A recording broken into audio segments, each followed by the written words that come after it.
AI will replace a lot of jobs for humans. And it's happening already, and it's only accelerating every month from now. Are we humans capable of adapting so fast? We already have dark factories. So a dark factory is basically a factory where every single step of the process chain is completely 100% automated and is being done by robots. You have to get on a level that you can foresee also, or try to foresee, because otherwise you're always one step behind. Every opportunity births also a new constraint. There's like so much knowledge for free available. Everyone has the same knowledge. 17 years old kids make money from home. Branding, I think, is the most misunderstood concept by people who are not in marketing, because branding is nothing else than repeated distribution. If everybody does one thing, then it's like predictable. And if you want to stand out, you do kind of like the opposite, that everyone does it. You can understand, but without implementation, without acting, like you can still be left out.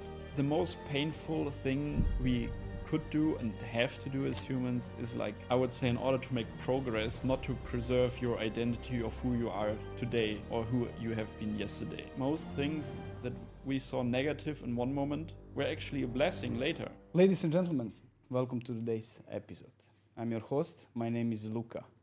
Today, I'm very thrilled that here with me is one really unique and inspiring guest, Raoul Plickat. Raoul is a marketing maestro. He is a business person, very successful business person, and I would say he's an expert in finance. Despite that he doesn't have university degree and education, Raoul has carved his own path to success on his own way. He's coming from Germany, small place near Hamburg, and he's been here in Dubai for quite a long time. With a keen interest in travel, arts, and fitness, Raoul embodies the spirit of modern Renaissance man, I would say. Join us as we explore the unconventional and inspiring world of Raoul Plickat. Raoul, welcome. Can I say it well? Up to you, yeah. I mean, I was digging and I found that you have several companies here. Copcard, MBA, business marketing MBA. And third one is actually, it was my best concept, but you shut it down, or it's still running? No, I sold it a long time ago. So, saying that you are coming from Germany, small city in Hamburg, Yeah. and could you tell us, please, how was your childhood? How was your, I would say, career prior coming to Dubai? As I know, you haven't finished university, but that doesn't mean that you cannot be successful if you don't have university, right? Exactly. What has been your biggest decision to come to Dubai from Germany, and why did you come here, and your journey just? Well, because at the time, I mean, like, was around end of, I mean, like, first time I was in Dubai in 2010, and I always liked the city, and since then I came regularly, and in my mind I was like thinking, hey, like, one day, like, after you studied, after you worked in the corporate world, and then you start something by your own, and then you will move to Dubai. And that was like my idea after the first time I got here in 2010. Always liked it. And then, like, it was kind of like also like the North Star, kind of like where I want to go in the future, and what I want to do with my life. And so it impacted me, I would say, like, quite a lot. And then around 2016 I came here again, 2015 also, and the years before I always came here. But something then clicked, and then I was like, hey, why not move here at least for 3 months? And originally I wanted to go to London, and then I came here for 3 months. That was my plan, and in the end now it's almost 10 years. So I stayed here like that. Yeah. You started with the gym clothes, something Yes. like that, yeah? Yeah. And what was your shift? What was your gear shift that you go from the one niche to another?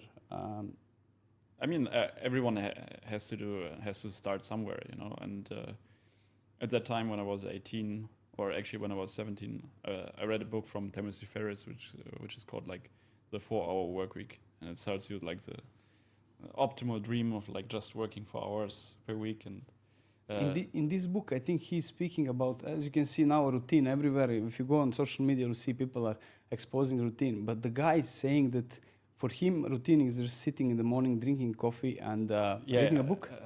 I mean, like it's also routine, but anyway, like he was kind of like selling the dream, and I was like, okay, like sounds all cool, like to start an e-com business, and like that makes it like make money online with your laptop anywhere in the world. And he was explaining how he doesn't work and how everything works, still works for him, and he makes more money and so on. So I read this book and was like, okay, let's try it. What else I can do? So I tried it. Started with e-com. I did fitness. So and wanted to do something like that has maybe a little bit of meaning to me, and like where I can be artistic. So designing and shipping your own brand is like something cool, and what I thought there, and that's why I started with gym clothing. And then like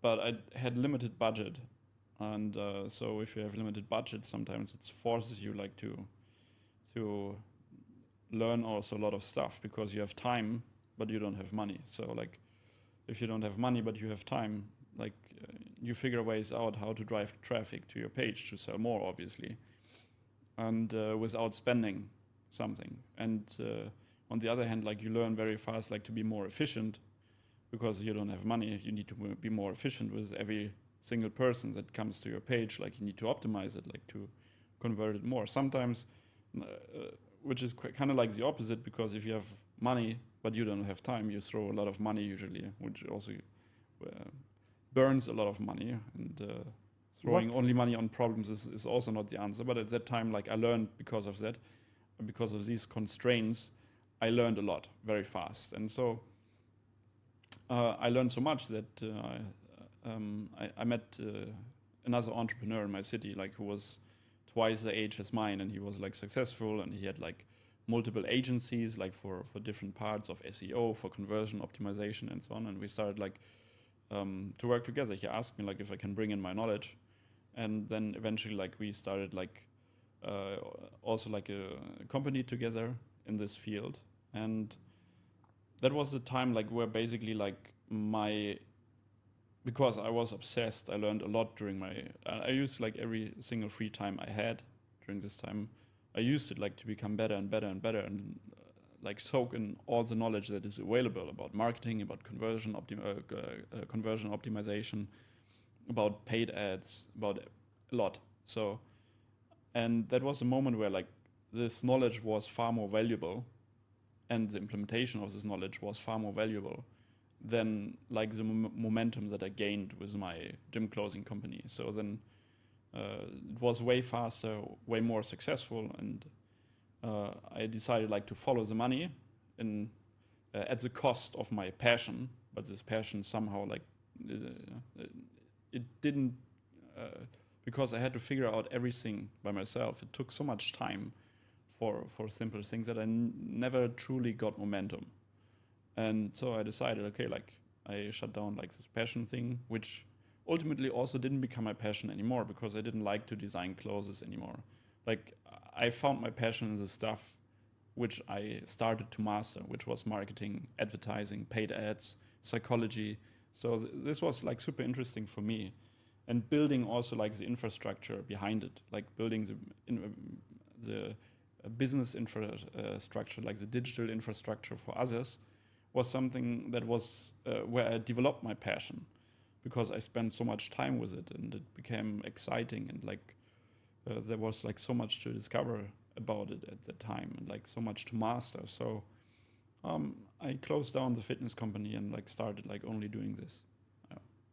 So was it easier or harder back days to start from zero as you started, or in today's world, you will see there is so many entrepreneurs now there, and they are struggling. Not many are successful, right? What are the key steps that you think that young person who are starting be entrepreneur?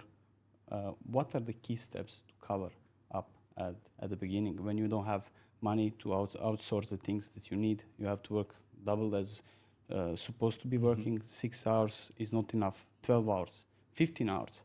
What are the key steps? Is it something that is related to hiring a mentor and learning from him, or just like investing in knowledge as much as you can on your own and starting slowly, step by step? I mean, like, I don't think now if it's harder or easier. Generally, I would say it's probably easier, like, to make less mistakes because there's so much more knowledge for free available.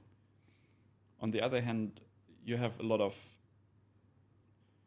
I mean, like, every opportunity versus also a new constraint because there's like so much knowledge for free available.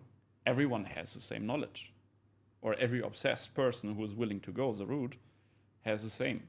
So that means, on the other hand, same with technology. It's easier than ever. Like, I didn't had like Shopify at that time. Shopify was at that time like super hard. It looked ugly as hell, and like it was like not what we know today about Shopify. It was like super hard, like, to configure it, and it wasn't that easy as it is now. Now it's like drag and drop, and everything is very easy with Shopify. And you can find someone like for a couple $100 like who builds you a Shopify store. You know, that wasn't existing there. So from this perspective, it's easier. From the other perspective, because it's so easy, you have way more competition. So in the end, I think it's, and if you ask like someone else, like, how was it like 20 or 30 years ago? Was it easier or was it more difficult? So I would say, like, there's always something that makes it easier, but on the other hand, like, the more accessible technology and knowledge comes, the more competition you also have. Like, because if you're the only one who figured out a mechanism or how something works, or a certain industry where to make money, and no one is talking about, then that's a huge advantage point for you.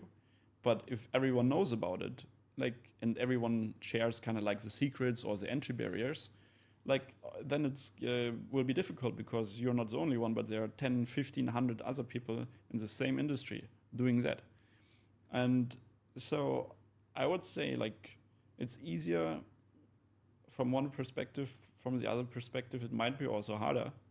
But yeah, I mean, in the end, what still counts the most is like being obsessed, hardworking, and figuring out like how you can differentiate yourself and your brand and your positioning from others. And in the end, it comes back to the core question: how to create value better than others, and how you can create the most value. And like that means also that you need a deep understanding of the industry you are. I mean, like nowadays, like 17 years old kids make money from home, and are super successful for video games or so. They're talking about video games or whatever, like, or about crypto or whatsoever. Like the one who are like really decent and successful in that, I trust you. They know this industry very, very deep. They have a very deep knowledge of this industry on the contextual level. So, and that's why they spot opportunities. So that's why it's important, like, to be obsessed and like to dive into an industry before you just go there and blindly, that you understand it, that you see what people are talking about, what their fears are, what their pain points are, what their desires are, which in the end is like psychology. And to master this part, because like you need to listen really, really deeply to potential customers, like to spot patterns where something is not available. And this gap you want to fill with your product, with your brand. And in order like to fill this as a brand, you have to resonate back. You have to be kind of like a mirror, because when you don't see what is the opportunity there, you cannot mirror it effectively. That somebody else recognizes and says like, oh, this product, this brand, this guy, this is the right thing for me because I'm looking for that. So you can only reflect it properly, which is what you do in marketing, like, or even with your product, doesn't need to be necessarily marketing. Your product also has to be that good that people feel attracted to it. So the core, which you are saying right now, is creating a value first, understanding what are you working with, and then after that, getting into branding, marketing, and promoting yourself on a big stage. Yeah, I mean, like branding, I think, is the most misunderstood concept by people who are not in marketing, because branding is nothing else than repeated distribution, which really finds and reflects the gaps that the audience is looking for. And like, you're not becoming a better product by simply by changing your slogan or like doing an expensive branding campaign or cinematic campaign. It has to resonate with the audience, and in order to resonate, you have to understand. And in order to understand, you have to dive deep and understand how people use their product when they don't talk about using your product. So there is a certain thing I heard. Alex Hormozy said, you need, as a good marketer, you need to rent a space in person head. Yeah. So whenever person, let's say Nike, whenever a person thinks about shoes, first thing that will come on the mind is Nike. And that makes your product outstanding when you actually rent the place in somebody's head. I mean, like, yeah, but the thing is, like, you're competing with all the other brands, like, for example, with Nike, who already have a rented mental space, like mindshare it's called, or mental availability.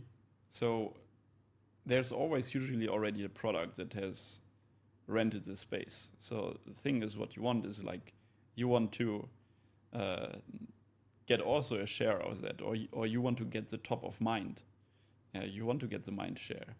But like I said, in order to do that, you need to do a lot of research. Research is like the fundament. Without research, you can't do any great marketing campaign, anything. Like, for example, like there was now like a new deodorant company from Unilever. I think Lynx or so it's called. And they launched a set of new campaigns to promote this deodorant. So,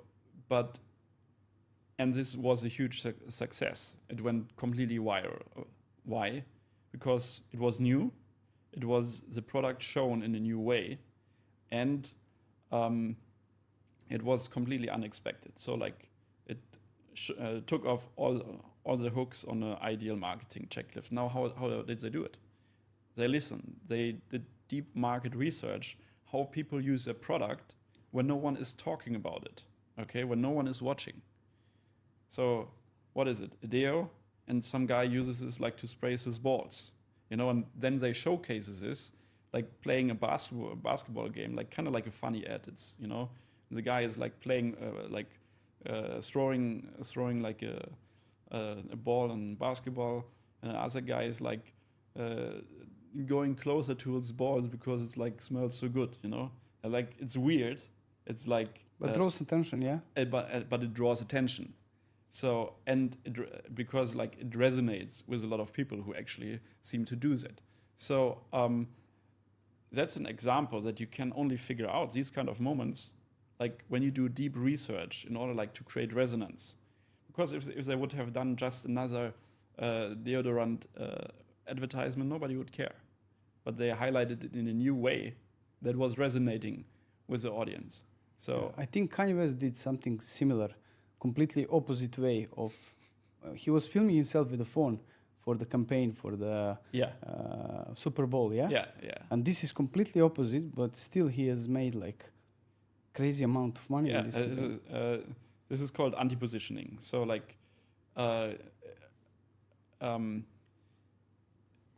anti-positioning or counter-positioning. Like if everybody does one thing, then it's like predictable. And if you want to stand out, you do kind of like the opposite, that everyone does it. Now in the Super Bowl commercial, that's exactly the thing. Like, because Super Bowl is famous for having the best of the best Madison Avenue agencies, and all the brands are spending a shitload of money, like to get the best ad, because all America is watching, and part of the world also, and then everyone is talking about it. So.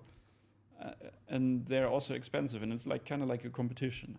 So everyone is like trying to make a new, super high effort and super creative and unique advertisement. But Kanye West, I mean, like, he took his personality, which is, I mean, like, highly polarizing, and didn't throw in much effort. It was like kind of like an authentic ad. He filmed himself, and that's it. Use this as a video, and of course, like, this creates a lot of attention because it's the only one of all ads.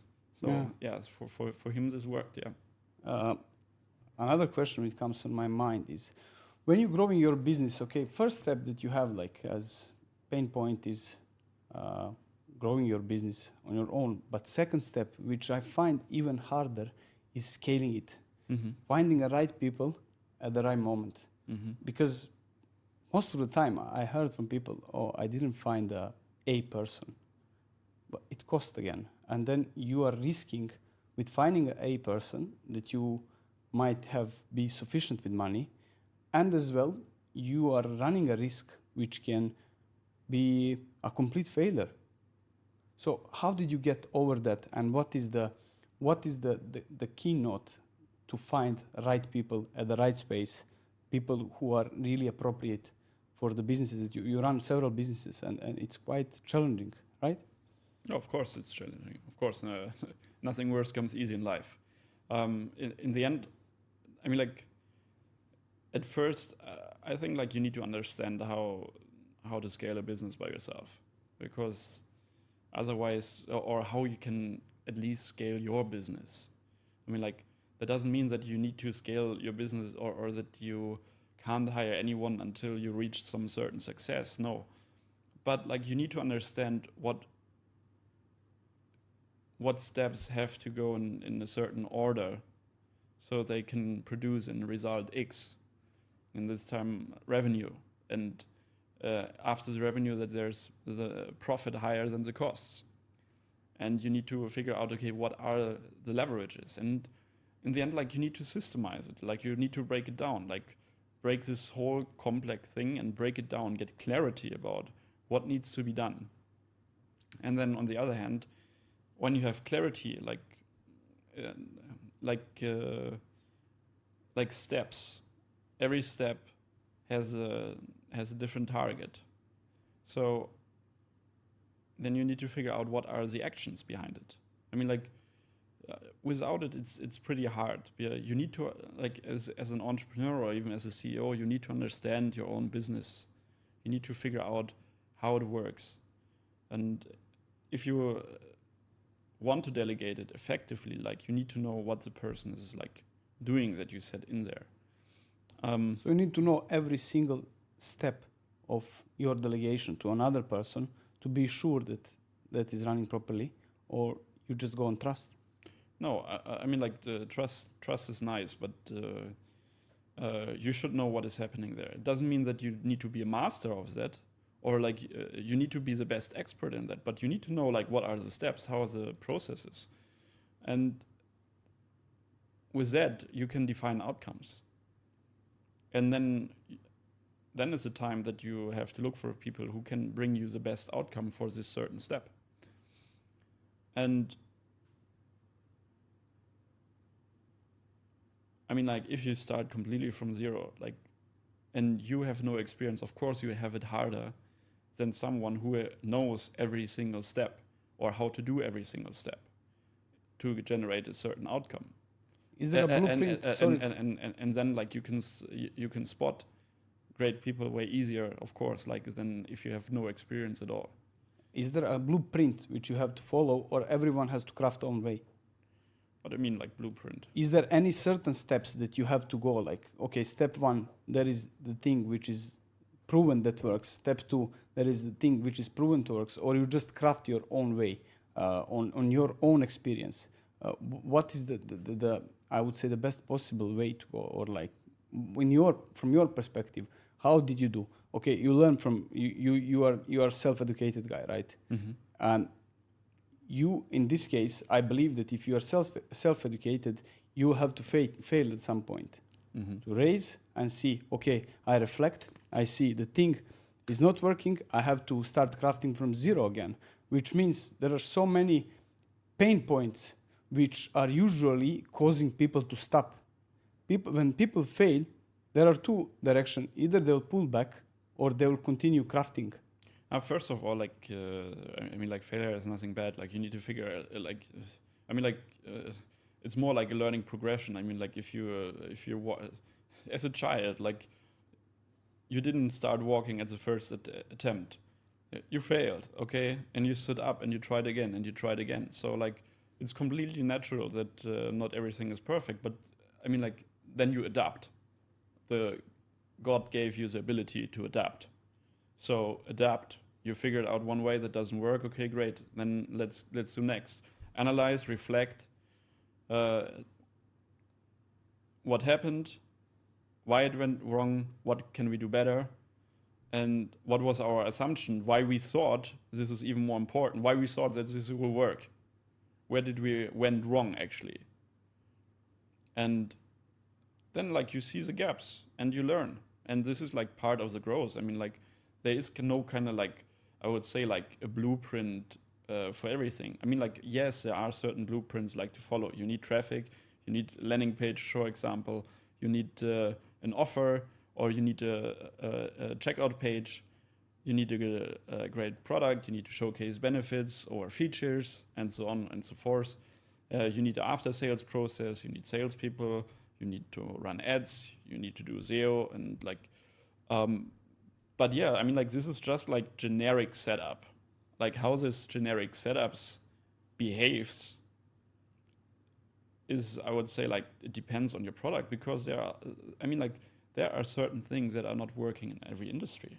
So some industry, they are quite small. They're working only with companies that work with big enterprises, with CTOs, CEOs, CFOs. They have like sales cycles of 9 to 12 months or even longer. So until they see $1 back from their marketing investment, 3-4 months. No, like 1 year, 1.5 years. It takes a long time of relationship building, and sometimes even the thing doesn't work because like the audience is so small that you have a very hard time targeting. So this is like, for example, completely different, and it's more about relationship building and like always flying around, meeting people, referrals, introducing people. And like with Facebook ads, for example, or even LinkedIn ads, like you have very limited success in this field. So a blueprint that works, I don't know, for an online business or like for software wouldn't work for this field. Or if you create big machines, for example, for certain industries, and there are $1 billion, $1 million industries out there that work like that. So is there one blueprint for all? I would say the only blueprint is like be obsessed and understand like your business, and what in the end what we're doing, we're ordering entropy, chaos into negentropy, ordered events that happen in a certain sequence repeatedly over time, and again we make them repeatable and we make them more efficient with less mistakes. And this is a system that you want to craft for the industry you are inside, and therefore you need to have a deep understanding how this works. And ideally, of course, over time, if you grow, like you have to take some steps back. And for example, when you work very hands-on in the beginning, on every step, then like you start like to work hands-on only on certain steps, and eventually like you start not working hands-on at all, but more like as a manager, managing like the executives or the people who are responsible then, who are running the system. And this is a progress, which, I mean, like there are many books about this. It's free knowledge about it on the internet. And this all helps you like to make less mistakes for all the steps. You just need to figure out which steps, which knowledge applies to my situation. So if you're like, I don't know, in the fitness industry or if you're in the in a software business, it wouldn't make so much sense probably to look at it what an CEO of an oil company is doing, okay? Just doesn't make sense because their nature of business is completely different than yours. So it's important like to know like what specific problems you have right now and figure out how you want to solve them and from where to take the knowledge. And yeah, like as you asked earlier, does it help like to take a mentor or somebody like who has solved this? Absolutely yes. So yes, it can help. But yeah. In your opinion, what has one launching campaign has to have to be successful? Like launching a campaign, like to be successful, I just can repeat myself. Like the most basic thing, like you have to do research. You have to research. You have to research a lot. You have to figure out what is the pain points of the audience, what keeps them up at night, what are their frustrations. You have to figure this out and like get this context out, and then think how your product or your service solves these problems in a new and a better way, which is faster, more efficient, maybe cheaper. If it's a luxury product, then even then, if you're drifting now away from into luxury category, it has to be kind of like the opposite. It has to be more exclusive. It doesn't have to be the most efficient, but it has to be status laden. So it has to improve their self-image in front of others. So what makes the campaign successful? Always research. And then like through this research, you see patterns. What makes people resonate? What makes people react on that? And then you have to come up with something also, I would always say like something that maybe inspires you. Because when you're part of this audience, because you decided like to work in this category, you're always also like a part of the audience. So I would always say like to bring in something that inspires yourself, like to become the artist a little bit, like to create something into this world that inspires you, that you would like to see, and let this flow inside of the campaign, because because there's a high chance if you're part of the audience or were the part of the audience in a certain part, like you know something in this audience context, like, and if there's something that inspires you from this perspective, if you bring it in, there's a high chance that it also inspires others, or that other people find it funny. If you find something funny, if you like to bring this in and create something unique. In another word, you want to say that you have to transition yourself through this campaign, or just basically to put yourself out and show to people, actually, from my mind, through my words, that's coming. You take from there, and obviously there are some people with similar pain points, people with same frustrations. Mm-hmm. When you target them, it's very easy to resonate with them. Mm-hmm. They click aha moment, right? Mm-hmm. Yeah. Other question, AI. Mm-hmm. Will it be easier or harder to work with AI when it comes to ads exclusively? What do you mean? Like, for instance, if AI has to create your ads, it would be, in my opinion, it would be very unnatural and very rough to digest, as you can easily see nowadays the AI language Yeah, I mean, like, the point is, like, who is using the AI? So if someone who has no experience with ads or tells AI, create an ad for me, you see, like, it's you get a bad result, and you probably stop working with AI. But if you're someone like who has a deep expertise of how ads are created, then he knows most probably also how to instruct or at least guide AI over certain iterations to get a similar outcome. And I mean, like, I know a couple of guys like who already do a lot of great ads with AI, and I did as well. So it like it requires, or currently what it requires is like a little bit of AI experience and a deep domain expertise to get the best result out of AI currently. But do you think AI can, by the time, replace humans completely, or not really? There are certain things which AI will never be able to reach. No, I mean, like, it's already happening. We're losing probably in this year between 85 million to 300 million jobs worldwide to AI. So it's happening already. On the other hand, yes, they're saying there will be new jobs created because of implementation of AI, which is roughly between 80 and 100 million that are being created. So less than 20%. But I think, and from what I see and from what I hear, these numbers are very optimistic.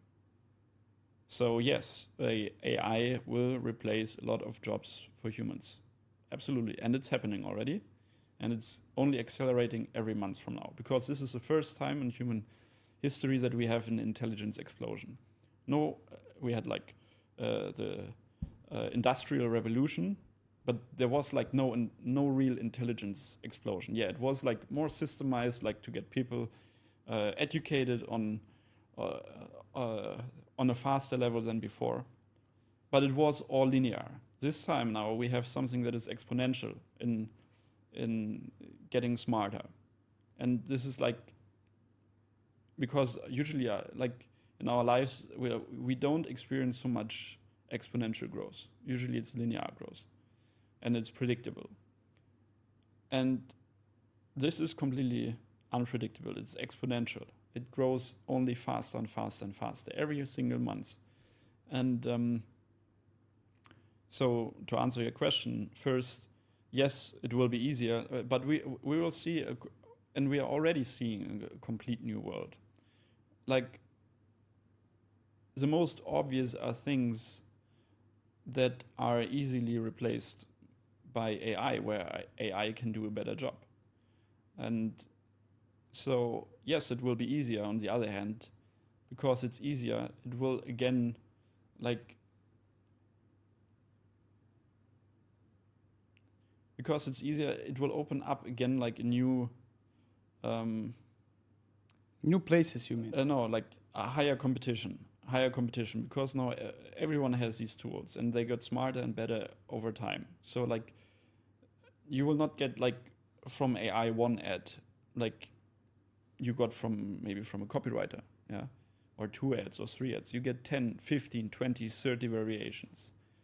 And then I think by the end of this year, like, a lot of tools will work via an MCP, which is a model context protocol, which is kind of like a USB stick, USB-C port for AI and for certain tools. So they can communicate with each other way faster and do certain steps automatically.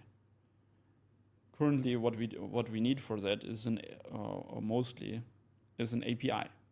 So one tool needs to build an API to be connected with another who needs to be to have built an API, or there has to be like a hard-coded connection. MCP kind of like, it's way oversimplified, but it kind of solves it. So you have one AI tool who makes you ads, and automatically it communicates with another AI tool who makes videos, and you get the videos automatically. And within like 10, 15, 20 seconds, you get 30 ad videos based on the scripts and the videos. It's crazy, man. Like I cannot imagine that fast is growing. And this is a problem. No one really can imagine this. And this bears the big question. But you know what draws to are my we head? humans? Are we danger? No. The question is: are we humans capable of adapting so fast? That's the main question here. Are we able to comprehend and adapt because we are not like jumping to one evolution step and then like arriving there and then jumping to the next one? No. Like we overjump even certain categories, and then people who are not getting it, they're like 5-10 iterations behind, but it's in the same period of time. Like it's still like 1 year that happened, but yeah. So it's crazy, man. I just cannot imagine how fast the world is moving and how fast we have to keep up with this world. And who first understands, he will get the most amount of cake, I guess. Yeah. Well, understanding is not enough. I mean, like you can understand, but without without implementation, without acting, like you can still be left out. Like you have to adapt to the pace, I think, and even like like not even adapting. Like you have to get on a level that you can foresee also or try to foresee. Because otherwise, it's you're always one step behind. Like yeah.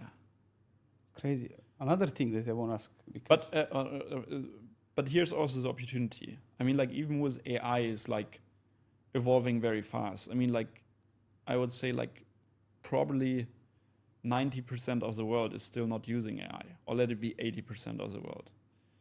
That would be just a guess from mine. But most of the world is still not using AI.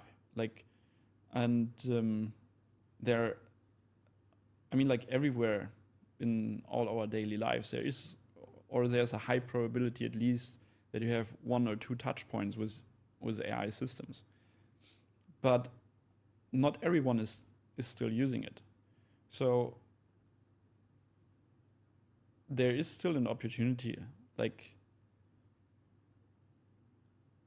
to jump on the bandwagon of the opportunity window that is there right now. And I mean, like, also AI in itself is also not just like the AI window. Like if you dive into AI, you see like there are certain things or certain opportunities that were great a couple months ago and they are not great anymore. Yeah. So innovation, yeah. Exactly. So it's a very fast field and very relentless. Yeah.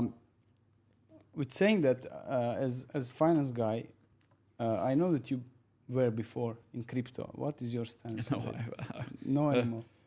What do you mean crypto? I was never really deep in crypto. Not deep, but I know that you were having like basic knowledge about the things. Yeah, exactly. But crypto for me, I can also say that like crypto for me is like gambling. Yeah, it's more gambling because I mean like there are a lot of big guys, and as a big guy, you can move the market. And on the other hand, like with everything, you need to spend a lot of time inside of crypto, like to master that. And I didn't have the time, so. Like for crypto, like a couple of years ago, I said like that's it. I'm not touching it anymore. I mean, like it's risky, yeah. Yeah, of course. I mean, like it's risky. You can make also a lot of money. I have a lot of friends who got insanely rich through crypto. But and great for them. But I also know, or all of them actually. I don't think like a single one of them never lost any money or big amount of money. Some lost very serious money, and some are losing regularly a lot of money, and sometimes they make it also back. But I mean, like you said, it's more gambling because I mean, like most of the people who are in crypto, they don't understand anything about it, I would say. Would you say there are sheep who are following one guy who is saying, okay, go left, they go left, or just like I mean, As I like, said, gambling is the best word to use for that. I mean, like social in every sphere of human endeavor, you have social dynamics, and you always have like one guy who says go left, and people who will follow go left. I mean, like yes, but it's everywhere. It's not just in crypto. It's everywhere. Yeah, makes sense. I know that you're working quite hard. And what is your approach to life? I know some people, they are taking time just for work, let's say 6 months, and they take 3 months off. And I know that you like travel, I know that you like art. What is your approach? How your day, week, month, quarter looks like? And how you approach the life to get better every day? Mm-hmm. Is it that you implement traveling each now and then and use this as recharge, or you just zoom out once in a while and say, okay, let's get back? Yeah, I mean, like I tried a couple of things, and in the end, I mean, like for me, what works best is just like find a problem and try to solve it, and then get the next problem. And like when I'm traveling, like I'm still working there. So and I didn't try like to or like I mean, like I tried like to zap off, do nothing, but I'm getting bored then, and I'm getting miserable. So for me that's like not like kind of like holiday. So of course, yeah, I will have time like when I'm traveling, for example, where I'm not like, I don't know, like on my phone, but I need to do something, like I need to discover new places, and I need to look, and then I have certain times, but I also have in the morning, in the evening, I have meetings, or so I have calls, or I reply to emails or whatever. I mean, like I need to do something, and like. So it's never completely time off. No, but I don't need. I mean, like completely time off for me is horrible. Like, what should I do there? Like, lay on the beach and get bored. Like, I need to do something, and then what? Then like on my phone or looking in Instagram, or like Wasting your time, basically. Twitter, yeah, wasting my time, or like, so no. I mean, like, no, better like. I mean, like, organize your life in a way that you can do cool stuff. So if you want to travel somewhere, explore something, walk through a city, see something, want to eat ice cream, I don't know, in Pisa, or see the tower, then plan time and do it, and that's basically what I do. I plan time where I want to do cool shit, and then before or after, I have my responsibilities, I have my work, I have my the stuff I actually love to do, and that's in the end, like, also, like, I would say, like, which became a part of my identity. So I have to do it because, like, I want to do it, I like it, and on the other hand, like, when I'm not doing it, like, it feels like part of mine is missing, So yeah. So, saying all of that, what actually inspires you the most? Is that something that you find in people, in new places, in adventures? What is like? What's inspiring you the most when it comes to business, when it comes to personal life, when it comes to I mean, like, self-growth? what inspires me the most, I think, is like working with a group of people, or can be also two people, but like everyone is giving 100%, or even trying like to give more than 100%. Like trying to give extra and solving a certain kind of problems, and comes up with new ways, and to make the product better, or to solve the problem faster. Just like being dedicated, and like also like just not complaining about problems all the time, but actually like solving them, like attempting them to solve, and then come up with a conclusion.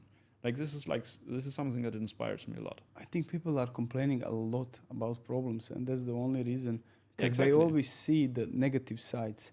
And I like to say, when you have to get out of your mind, like and like to take some action, and when you take action, like you don't have time like to complain about the problem, because like you're literally solving it. But when you're complaining, like you're not solving it. Like you just have it on repeat on your mind, and you feed your mind like all the negative thoughts and the ideas, and at the same time, like you're playing like a movie inside your head. What would be if you have solved this problem, But that doesn't solve the problem. Never did. It just never will. Never. So you it just prolongs. Exactly. And makes you miserable. Yes. And makes you play out in your head what would be all the great things if you would have be different, or if a circumstance would be different. But I think as well lack of attention. I think the attention is currency today, and then if you are really solid with your attention, you will draw attention to yourself as well. Saying that, as you said, people are complaining and just getting out of mind. Instead of searching for a solution, they are searching to find an excuse why it's not happening.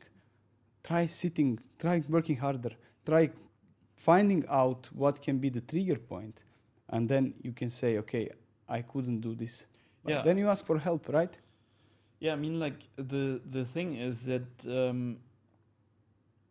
like we all have a self-image, and you know it because I recommended you a book, and I like to talk about it. And I mean, like we all have a self-image, and the most painful thing we could do and have to do as humans is, like, I would say, in order to make progress, not to preserve your identity of who you are today or who you have been yesterday.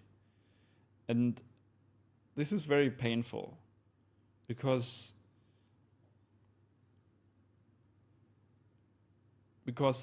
it shows flaws and shortcomings.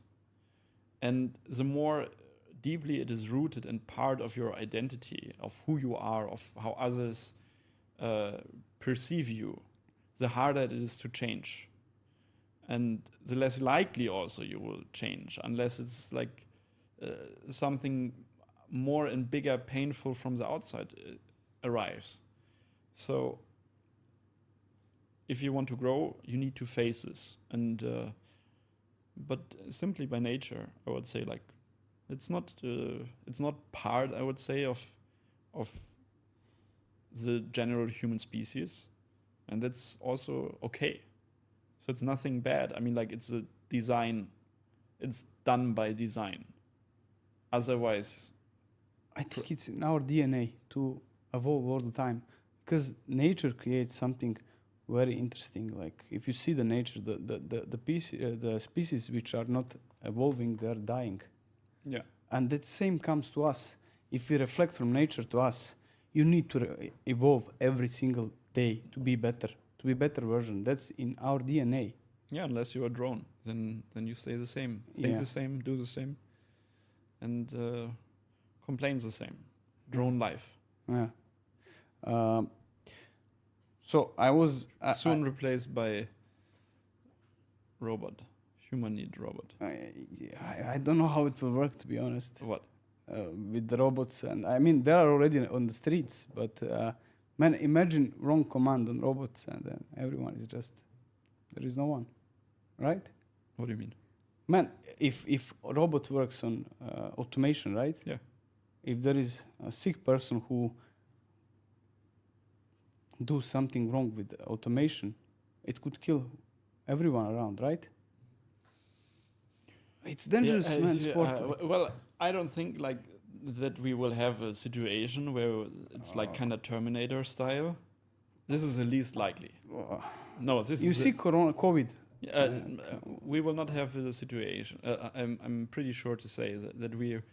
and I'm was hinting that I'm not the absolute best expert in this field, but I would say I would call myself at least expert that goes pretty deep. So we will not see a scenario where it's like Terminator style, robots versus humans. This is not what will happen. But do you think that there will be robots which will replace doctors, and then a patient comes with Of course, AI is already better at spotting diseases than 80% of the that's doctor. what I was. And I mean, like, we already have dark factories. You know what a dark factory is? No, really. Okay, so a dark factory is basically a factory where every single step of the process chain is completely 100% automated and is being done by robots. And the factory is dark because there is no need for light. For lights, yeah. For light, so the lights are off. And this is like happening already in the auto industry, in Europe, in USA, in China. There are like lots of dark factories completely dark, where every single step that was like 20 years ago done by humans is now automated completely. I mean, like Tesla, for example, has also dark factories. So like every single step to assemble the car is being done by a machine and not by a human anymore. And Do you think that Elon Musk is the best marketer in the world right now? Yeah, I mean, like, he's definitely one of the best marketers for sure. Otherwise, like, I mean, like, great marketing is nothing else like than making a lot of people buy stuff. Believing in your product, actually, yeah. But I mean, like, no, definitely. I would say, like, yeah, he's a great marketer for sure. Yeah, and where he will take the world, like. Mm-hmm. Space, what is next? The guy is just making moves. Yeah, I mean, like, he's definitely you can think of him what you want, but I mean, like, in terms of this, like, I mean, like, the agency, the critical thinking and progress, and also like aligning people, this is something that you shouldn't forget. Like, he managed like to align a lot of smart people around big missions, and I mean, like, that's also one part of his success. He got a lot of smart people working on difficult problems, unsolved problems before, because he didn't build the cars by himself. Like, but what I'm pretty sure of is, and I mean, like, what I've never met him, but I mean, like, what I also read is, and what is publicly known, is that he was in the factories. He was sleeping on the floor. He said this, like, that he was working like extreme amount of hours, like 4 hours sleep a day, and this stuff, man. It's just insane. I mean, like, most probably that this is true. It's probably also not always true, like, because everything has its phases, but of course, like, he showed great dedication and eager and determination, like, to arrive where he is now. Like, and that means, like, doing everything you can where you have control over, like, to make a certain scenario more likely come true. I have personal question for you. I think you are the one of the guys I know, the smartest guy that I know. Have you ever checked your IQ? I mean, like, IQ is just like a momentum, like from one moment answering the IQ test, because, like, we have multiple intelligences. Yeah, obviously there is several. Like they vocal, for example. Vocal, for example, wouldn't be my absolute strength. So I would say I speak better than a couple years before, but I had to train very hard for that, because I mean, like, vocal intelligence, I would score probably very low, because I need to think a lot, because I have so many thoughts in my head, like, to order them properly. Like, it takes a lot of time, and there are, like, so many, like, branches and ideas, like, constantly, like, popping up when I'm talking right now, which direction to go, and, like, which path to follow, because there's so much context around it, and then, like, breaking it down, distill it, and bring out a concise, dense answer that everyone wants to hear. Nobody wants to hear, like, super long talk. Yeah. But have you checked? That's the question, because I think it's like off the chart for sure. Yeah, it's a bit higher. But, like, let's say this, like, it's there are certain limits with an IQ test, and that's, for example, what I'm very excited about in the future, like, to figure out, because an IQ test basically measures your capability to answer the set of questions that you have in front of your IQ test. And everyone who has done an IQ test, I mean, like, I have a couple of friends who also have done an IQ test and have a pretty good score. Nobody says like this score was like the ultimate determinator of my intelligence, because there were also like dumb questions around it, or like where you thought like, okay, like who designed this question? Why it was, for example, so easy? While somebody else would say like this question is so hard. It has to be some measure, right? How they create these questions according to your, I don't know, visual intelligence. Like there is like the way you see the things the other person might not see, and you know. Yeah, I mean, like there are determinators also that, for example, you have a score for, or like you have a set of different categories, and then, for example, certain categories can be higher and certain categories can be lower, and then there comes like your kind of like average IQ out of it. But I'm very optimistic that we see like in the next 3 to 5 years like a more true determinator about intelligence, about what intelligence really is. It looks like, yeah. And because like IQ test is like just like, and on the other hand, it doesn't. You can have a super high IQ and you can still do shit in life, and you can have like an average IQ and you can do amazing in life, because IQ doesn't the real measure of intelligence is basically how effectively do you get what you want in life. Exactly, how fast you will solve the problem.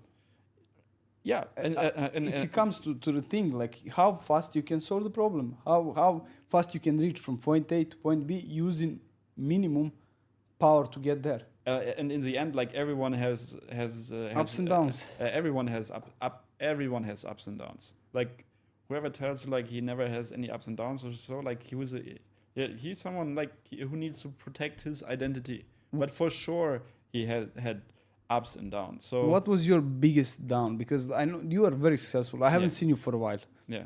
And I heard from people, whenever I mention your name to any German guy, this is just like, what? You know him? So just to make, you are a human, right? Yeah. You had downs. So what is your biggest down that you had in your career, and how did you get out of that, if there is any? I'm not sure. I didn't hear what you previously said. Like, any guy here? What? The answer is always just wow. You know him. Like, okay. So in German world, you are a very famous guy, and all of them are having just nice words about you. Probably most. yeah. No, I mean, like whoever I met, it was just praising. There are also like people like who are not praising, but I mean like I haven't met, because I said first when I start speaking about you, they maybe understand that I know you very well and that I have very good opinion. So that maybe they are saying this just in this case, but I don't think it looks very genuine. I mean like mostly, but certain like with every success you attract also like other people. You know, I would say like. There are as many downs as there are ups. Like there are like so many things that didn't work out or the way it should work out in the end. But I think I never let myself stop from that. So just stand up, breathe, figure out. Sometimes take 2 steps back. Sometimes take 3 steps back. And then again continue. Yeah. So I mean like there are so many things that didn't work out or that went wrong and so on and so forth. But I mean like what else? I mean like I'm the creator of my life. So if I can, and if I can't make it work out, you know, in one way. What can I do to be better? Yeah. Just to improve, to feel that I'm moving. I mean, like, if I can't make it work out, I probably sure can make it work as well. So why not try again? There is not only one road to success, right? Exactly. And exactly, there's not only one. And on the other hand, like, it's a little bit like a paradox. Or maybe it isn't paradox. Because like in order like to become something, to attain something, you also need like to lose something before, always. And sometimes like that means like maybe losing something that was good for you for this period, but in order like to go to the next level, you need to lose something that was or that felt good, and only later we can reflect and see like that most things that we saw negative in one moment were actually a blessing later. And if you would have stopped in that moment, you wouldn't have never experienced a blessing later. Yeah. So, actually, and that's my attitude. I have a really good quote according to that. You cannot reach higher if you don't drop. Yeah. Things which is holding you. And I heard on social media, I heard several days ago, there was a guy who said that the girl made him drunk. She drugged him, and then she stole everything what he had. He was coming on a place for 10 days to find her and kill her. And he found, I don't know if it's story made or it's real, he found on a place a priest. And priest tell him, take this moment as a blessing. You change your life from this point to now where you're standing. He become very successful guy. He made money. He got married. He got a kid. But this was his story. And he said, at this moment, I felt awful. But actually, if I zoom out and see, actually, this was a game changer for me. Yeah, probably. So, at the point when we are in situation, we just see negative things, right? Yeah. As you said. But if we zoom out and try to see our machine, we can see that maybe our tire is broken, and then we fix, and then we come back to our car machine and we continue.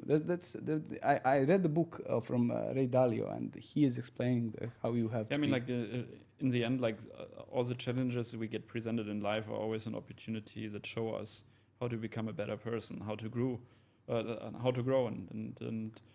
and not stay the same. So, I mean, like it's always easy to say, and I experienced this also a couple of times. I mean, like when there are like really some really tough moments, it's very hard. Let's be honest, but like it's very hard. But then like keep going, keep doing what you're doing, and think for yourself, like how can you approach the situation differently? How can you be like not the same person approaching this problem? Because like we are always running on autopilot most of the time.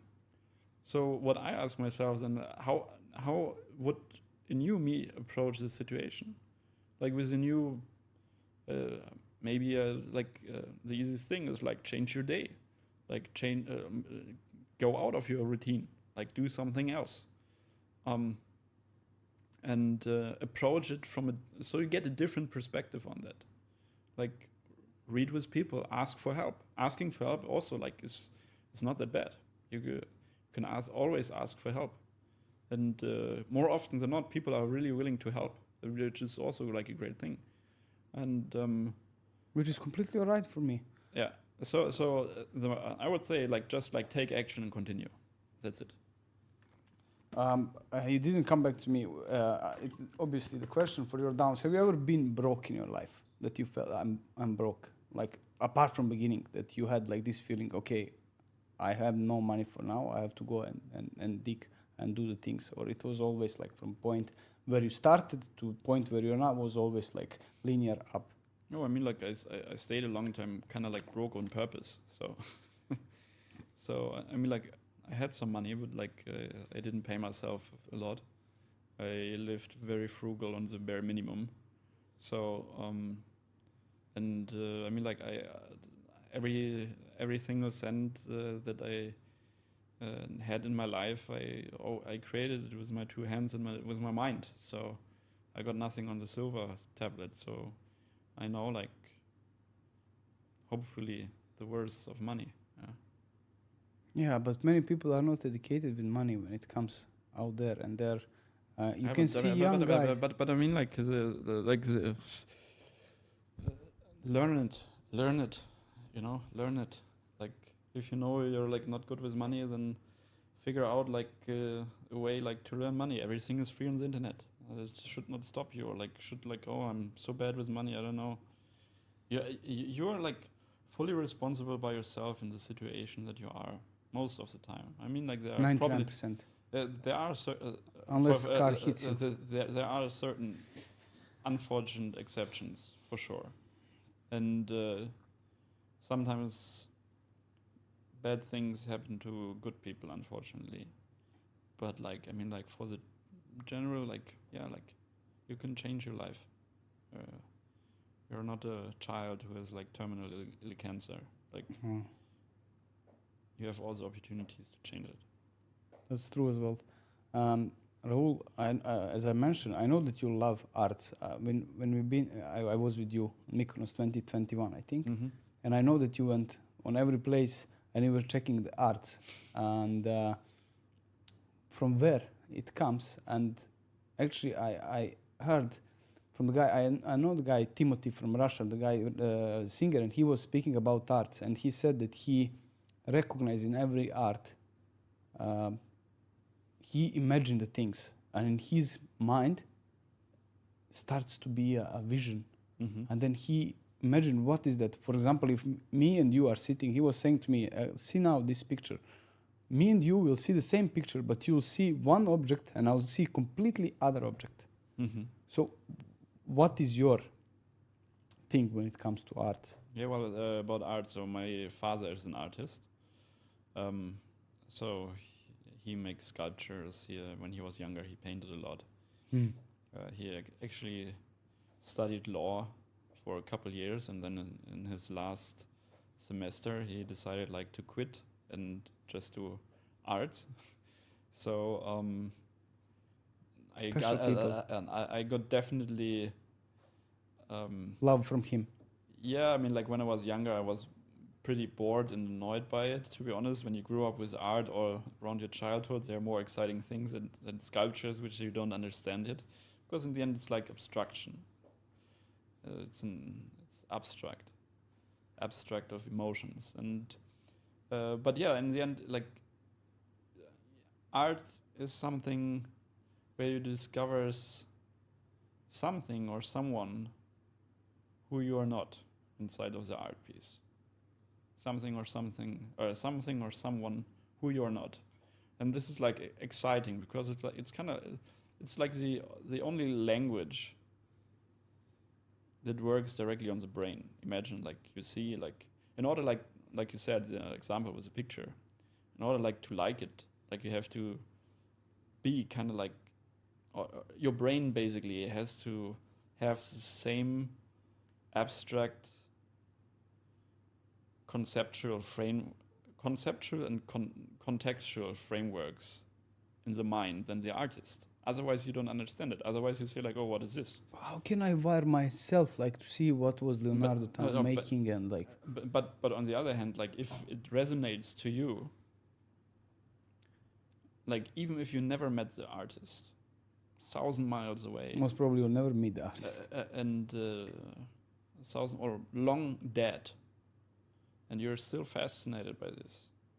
Like it hits something in you that you also experience most likely. And this is something interesting, I think. Yeah. But you need to delve deep inside your brain and wire yourself there to really understand, but really to be genuine with yourself, with understanding. Sometimes it's also fast. Sometimes you see something and you're like, wow, I get it. And then it gives you like new ideas and gives you kind of like also like a new world, like the world, like the artist saw it, and it's a mix with how you see the world. And so, yeah, art is great. It's fun. It is, but you have to understand. I'm 100% sure that you need to understand, not to be the guy, okay, I'll buy what is most expensive because this is good art. Doesn't make sense, to be honest, for me. No, there's no right and wrong. Whatever you buy, whatever you like. I'm the least person like to say like, oh, you only can buy this or that or buy whatever you like. If it resonates you, if you like it, buy it. If don't need to think what others thinking. If you like it, you buy it. Makes sense. another question. I've been climbing Kilimanjaro, and you did as well. And I could take so many things out of this climb, because life is not just a place; it's a journey, and then you need to learn how to embrace every step. And if you go too fast, you might fail. Slow and nice, poly. Poly, one step in front of the other. One step at a time. Yeah. I mean, it's not something that is hard. No one dies. I mean, most of people, they succeed. Yeah. But actually, you can get the message from that. Yeah. That everything in life takes time. And it takes time as single step. You chunk big portion and you make small chunks. And then you split. And then digest one step at a time. And I remember we were climbing and it was morning. The most beautiful view, man. But the problem, once you're at the peak, you can stay only for 20 minutes there and then you go down. So the same, you can apply exactly the same on life. But why only 20 minutes? I think We stayed were, longer. because there is no oxygen enough. What? No, we stayed longer. We stayed 20 minutes and then they were giving, for instance, Nikita was having an oxygen mask.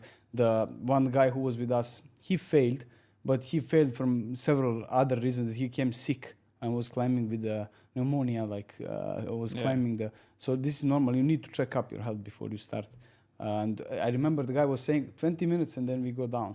And I remember I ran the way down. Like I finished like in an hour. Like, so what is your experience? And About what? about Kilimanjaro?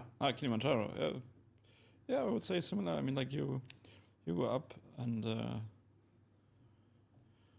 first day through the rainforest, second day like the desert, third day, fourth day.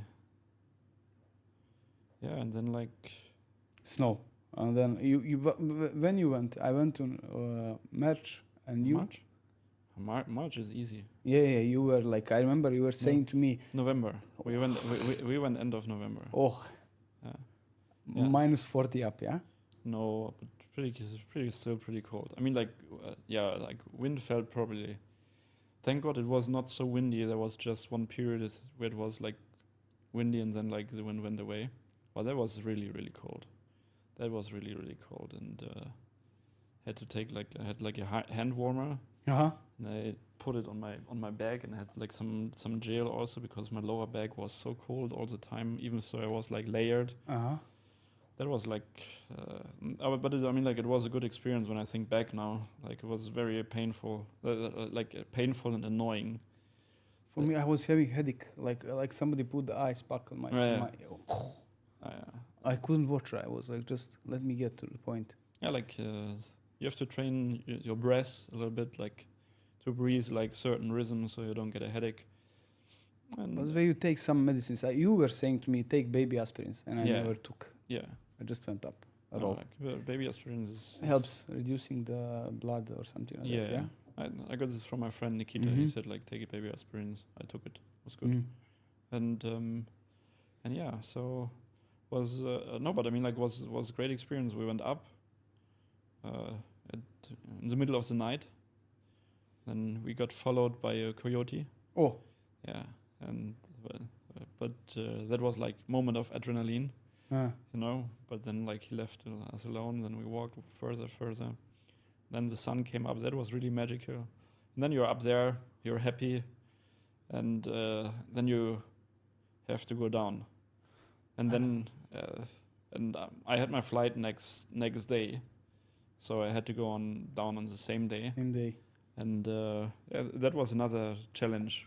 But it was like in the end like a challenge, and in the end I was like took me 18 hours from starting in the night and going up and down, and but it was cool. It was very cool. Yeah, and very exhausting. I mean, like it was tiring because you were sleeping in tent and minus cold. It was hot and then colder, and then very windy. Yeah. It was for me. It was the same, like quite challenging, but I've done it. Raoul, I have another thing as well. It's quite personal. What do you take? If I ask you, what is your purpose in life? What would be single sentence That's my purpose. Single sentence with as less word as possible. I don't know. That's my answer. How come? I don't know. What is your drive then? I mean, like I get this question like a couple of times in podcasts, you know, and everyone I think is expecting like the magic answer. But to be honest, I don't know what's my purpose. I mean, like, who am I like to think that I have understood the world? Yeah, but still, like, I don't know. I think it's all about mastery. So I tried like to take the challenge, figure it out, and then see like where life guides me, and whatever excites me, what I take in on the way, and that's it. So flowing like water, be water, my friend. Be water, my friend. Yeah, true. Another question. So as well, personal. Are you getting better in chess or not really? Tell me. No, the last months I definitely didn't got better. I mean, like, it's still enough like to win against you, but Oh yeah. How many times you won? I think like every single game I won against you, and you lost every single Yes, exactly. Okay, I'll game. agree. Out of all, You're my guest. You are right today. Whatever you say. I think like 20 times, 10 times we played. I think I won every single one. No, I haven't got chance even to make 10 moves. You were exactly. Anyways, I'm looking forward. Next week. Yeah, man, I have to highlight that because people link material things with success. I don't think it's necessary to be, especially in the world where we live now. But you know that you drive Buggati, and I don't know many people who are having that. And this is usually, I would say, the plate number for somebody who is successful. What is behind that? How did you get there? Why Buggati? I wanted it before my 30th birthday, so one day I decided like to get it. So what's next? Private jet? Probably. I think. Yeah, I mean, like beside that, I mean, like in the end, after a couple of months, you also realize it's a car, it's nice, and. But I think it's status as well. Sorry, same as you having a nice watch on your hand. It's a status, man. Let's be realistic. Yeah, but I didn't bought it for status. I mean, like I bought it because I like the car. I think it's beautiful, and it's a great car. It's great manufactured. I like the story behind the story of Bugatti behind it. And I mean, like that just felt fitting for me. You know, like I became a victim of marketing, absolute victim of marketing. Like I would say, like a lot of products that I buy, I became like a victim of marketing because in terms of the story behind it usually, or like when I see like you want things with a meaning, yeah. When I see like a well-crafted story or like meaning, and in the end like it feels authentic enough to believe it, then like I'm like okay, let's spend the money on it, you know, and yeah, that was one of those moments, yeah, but yeah, so it's a great car, but I mean like it's same like any other car, and like it has also a lot of disadvantages, so. It's nice to drive, yeah. Like, man, you're talking like you are driving a Volkswagen from. It's nice car, nice to drive. I, for instance, maybe I know two guys personally who are driving Bugatti, and I know quite a lot of people like. And it just for people out there, it's a link to success. And yeah, it was just a question which I was. Yeah, but I mean, like for me, like I'm not behaving different. Because I bought another car, so you know, like and I said at the beginning, you are a very unique person, and I know that. I know you like quite well from like 2020, and you never changed. Same guy all the time. Oh fuck! I need to change something. Like, I mean, not in terms of self growth, but in terms of behavior. Like, there are not many things. Like always, like. Yeah. Quiet, always down to earth. Yeah. Thank you. Yeah, I really, you're inspiring many people out there. And as I said, I'm very happy that you were my guest today. It's a great pleasure. And yeah, man. Great interview. Raoul. Thank you. Thank you so much, man. Thank you, sir. Guys, if you now, cut. Guys, if you like and enjoy this episode, please don't forget to subscribe and to like this episode. It will be very meaningful for me and it will help me with growing this channel. I promise I'll be bringing only interesting guests on. Thank you, guys.